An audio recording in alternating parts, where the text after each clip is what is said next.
13.5 kilogram heroin போதைப் பொருளுடன் 6 இந்திய பிரஜைகள் வடக்கு கடற்பரப்பில் இன்று கைது செய்யப்பட்டனர். பிரவுன் சுகர் ரகத்தைச் சேர்ந்த இந்த போதைப் பொருளின் பெறுமதி 162 மில்லியன் ரூபாய் என மதிப்பிடப்பட்டுள்ளது. மீன்பிடிக்கும் போர்வையில் குறித்த இந்திய படகு இலங்கை கடற்பிரதேசத்துக்குள் பிரவேசித்துள்ளதாக கடற்படை பேச்சாளர் லெப்டினன்ட் கமாண்டர் சமிந்த வலாகுலகி தெரிவித்தார். இன்று அதிகாலை மேற்கொள்ளப்பட்ட தேடுதலின் போது 6 இந்திய பிரஜைகளும் கைது செய்யப்பட்டதாக அவர் கூறினார்.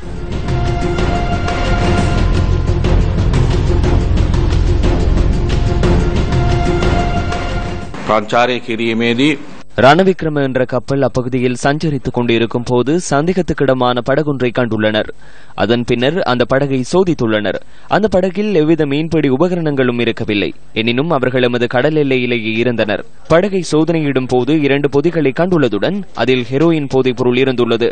பின்னர் அவர்களை கைது செய்து துறைமுகத்திற்கு அழைத்து வந்துள்ளோம். ஹெரோயின் கிலோ 1.5 அத்தடங்கோட கைது செய்யப்பட்டுள்ள இந்திய பிரஜைகள் மேலதிக விசாரணைகளுக்காக காங்கேசன்துறை போலீசாரிடம் ஒப்படைக்கப்பட்டுள்ளதாக வடமாகாண கடற்படை தளபதி கூறினார்.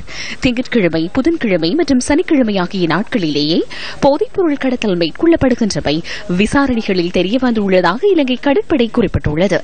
கடந்த 2015ஆம் ஆண்டு தொடக்கம் இதுவரையான காலப்பகுதியில் கடல் மார்க்கமாக கடத்தப்பட்ட 1600 கிலோகிராம் கேரளா கஞ்சா மற்றும் 2 கிலோகிராம் கொக்கைன் ஆகியன கைப்பற்றப்பட்டதாக கடற்படையினர் தெரிவித்தனர். யாழ் வெல்வெட்டி துறையில் 2 கிலோகிராம் ஹெரோயினுடன் கடந்த மாதம் 27ஆம் தேதி சந்தேக நபர் ஒருவர் கைது செய்யப்பட்டமை குறிப்பிடத்தக்கது.